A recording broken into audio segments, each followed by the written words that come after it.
Hi అండి, నేను మీ Srivani. Beetroot పచ్చడి ఎలా చేయాలో చూద్దామా. ఫస్ట్ బీట్రూట్ని నీట్గా కడిగి పీలప్ చేసుకోవాలి. చిన్న ముక్కలుగా కట్ చేసుకొని పక్కన పెట్టుకోవాలి.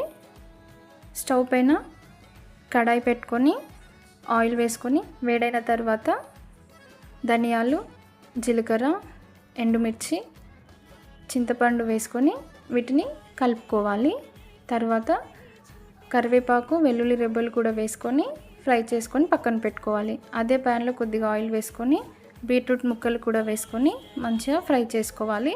కొద్దిగా ఆయిల్ ఎక్కువనే పడుతుందండి. ఈ ఆయిల్ మళ్ళీ పోపు కోసం వాడతాము. వీటిని మంచిగా ఫ్రై చేసుకొని పక్కన పెట్టుకోవాలి. ఫ్రై చేసి పెట్టుకున్న ఎండుమిర్చిని ఇందులో వేసుకొని కొద్దిగా ఉప్పు కూడా వేసుకొని మిక్సీ పట్టుకోవాలి. మిక్సీ పట్టుకున్న దాంట్లో బీట్రూట్ ముక్కలు కూడా వేసుకొని పేస్ట్ చేసుకొని పక్కన పెట్టుకోవాలి.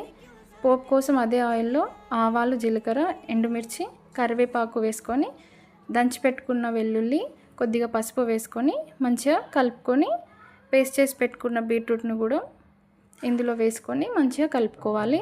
రైస్లోకైనా చపాతీలోకైనా సూపర్గా ఉంటుంది.